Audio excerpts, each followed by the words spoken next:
ఉంటుంది. ఇప్పుడు ఎక్కడైతే ఇద్దరు ముగ్గురు కలుగుతారో అక్కడ బలము పెరుగుతుంది. లోకంలో కుటుంబంగా ఉన్న నలుగురు అన్నదమ్ములు కలిసి ఉండటం వల్ల అక్కడ లాభము, ఐక్యత, బలమును చేకూరుస్తాయి. అయితే శరీరంగా ఉన్న నలుగురు అన్నదమ్ములే అంత బలాన్ని చేకూరిస్తే యేసుక్రీస్తు రక్తం ద్వారా కలపడిన మనము, సోదరు పెరుగుతున్న మనము ఐక్యత కలుగుండటం ద్వారా ఏమి కలుగుతుంది అంటే ఇక్కడ వాక్యం చెప్తుంది, సోదరుల ఐక్యత కలిగించుట ఎంత మేలు, ఎంత మనోహరం. అంటే ఐక్యత కలగటం వల్ల ఎంత మేలు జరుగుతుంది, ఎంత మేలు జరుగుతుంది అని అంచనా వేయలేం. ఐక్యత ద్వారా ఎంతో మేలు జరుగుతుంది, ఎంతో మనోహరంగా కనపడుతుంది, చూసే వాళ్ళకి ఎంతో మనోహరంగా అనిపిస్తుంది. మేలే కాదు, మనోహరము బాగా కనపడుతుంది. చాలా మంది జీవితాల్లో మేలు లేదు, మనోహరమైన జీవితము లేదు.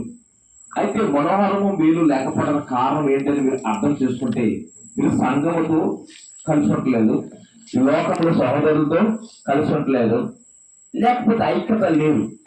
ఎక్కడైతే ఐక్యత లేదో, ఐక్యత లేని ఎవరైనా సరే ఒకరితో ఐక్యత కలిగి లేకపోతే కనుక వారికి బలాన్ని కోల్పోతారు. అయితే ఈ లోకంలో ఉన్న ఐక్యత కంటే యేసుక్రీస్తుతో ఐక్యత కలిగి ఉంటే కనుక, యేసుక్రీస్తు బిడ్డలతో ఐక్యత కలిగి ఉంటే కనుక ఎంతో మేలు జరుగుతుంటుంది. అది ఎంతో మనోహరమైన జీవితాన్ని కల్పిస్తుంటుంది. ఈరోజు ఈ రీతిగా ఎవరైనా వచ్చి కూర్చోబట్టి సెల్లు ఎవరు కూడా కూర్చోవాలి. అయితే ఎందుకు మనం ఈ సంఘంగా మనం కూర్చున్నామంటే, మనము ఐక్యత కలిగి ఉన్నాం కాబట్టి. ఒక కుటుంబానికి మనం ఎందుకు వెళ్తున్నామంటే, మన అందరం ఐక్యమత్యంగా కలిగి ఉన్నామని తెలియపరచడానికి మనందరం కూడా ఒకరి కుటుంబం మధ్య ఒకరికి వెళ్తూ ఆ కుటుంబం కొరకు ప్రార్థన చేస్తున్నాం. అంటే మీతో మేము ఐక్యత కలిగి ఉన్నాము, మనమందరం ఒకటే, మీ కష్టంలో మేము ప్రార్థన చేయడానికి మేము ఐక్యమత్యం కలిగి ఉన్నాము. మనందరం ఐక్యమత్యాన్ని ప్రదర్శించడం ద్వారా శాతాను పారిపోతుంటాడు, లోకంలో పరిస్థితులు పారిపోతుంటాయి.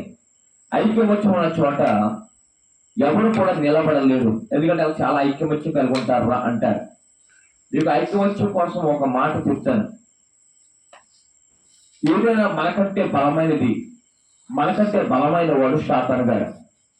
మనము బలహీనులమై ఉన్నాం, కానీ మనం ఎప్పుడైతే ఐక్యత కలిగి ఉన్నామో ఆ బలమైన శాతానిక సర్పాన్ని మనము పారదోలగలుగుతాం. మీకు ఇంకా అర్థమవడం వరకు ఒక సామెత ఉంటుంది, పూర్వము చదువుకునే అప్పుడు ఒక మాట, ఒక పరామర్శ ఉంటుంది. అంటే ఆ పద్యాలు ఉండేవి. ఆ పద్యాల్లో ఏమంటదంటే, బలవంతుడు నాట్యమని పరువులతో నిగ్రహించిన పలుకుట వేళ బలవంతమైన సర్పము సలిసేవంచి అంత చిక్కి సావదే సోది అనేవారు. అంటే దీని అర్థము, ఎవరైనా సరే బలవంతుడిని గర్వగించున్నప్పుడు, సాధారణ కూడా ఈరోజు బలవంతుడిగా గర్వగించున్నప్పుడు సరిసేవగా కనపడుతున్న మనము ఐక్యత కలిగి ఉండటం, ఒక సేవ చంపగలతో ఆ బలమైన సర్పాన్ని చంపలేదు. ఎప్పుడైతే ఐక్యత కలిగి ఒక 100 సేవలు ఆ సర్పం మీద దాడి చేస్తాయో, ఆ సర్పము ఆ బాధతో ఈ యొక్క క్షేమల యొక్క నొప్పిని కలిగించినప్పుడు ఆ సర్పము చనిపోతున్నట్టుగా చూస్తున్నాం. ఇక్కడ కూడా శాతాన్ అనే సర్పము, లేకపోతే కుయెత్తి పడుతున్న శాతాన్ గాడు మనకి ఐక్యమత్యంలో మనల్ని పాడు చేయాలని చూస్తున్నప్పుడు, మనం ఎప్పుడైతే ఐక్యమత్యం కలిగి ఉన్నామో అప్పుడు మాత్రమే ఆ సాతానిక సర్పాన్ని చంపగలం. మీరు అర్థమవుతుందా? ఒక సేమల్ని సర్పాన్ని చంపాలంటే ఇంపాసిబుల్ కదా. 100 సేమలు వెళ్ళి ఒక 2-3 సేమలు కంట్రోల్కి వెళ్ళిపోయి, 2-3 సేమలు మొత్తం అంతా ఒక 100 సేమలు అలాగే సర్పాన్ని పడుకున్నప్పుడు ఆ సర్పము కదలలేని పరిస్థితిలో అది సరిపోతుంది. అంటే ఏదైతే దీన్ని ఆ సర్పం బలమైందా, శివ బలమైందంటే సర్పమే బలమైంది, కానీ సర్పము ఒంటరిగా వచ్చింది, సేమలు ఏమంది ఐక్యమత్యంగా వచ్చినాయి. హల్లెలూయా.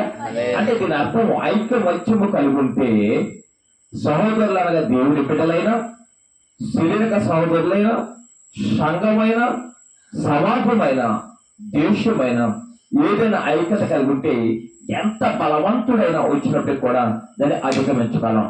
ఈరోజు క్రైస్తవులు బలవంతులుగా ఉండాలంటే సంఘముతో కలిసి ఉండాలి.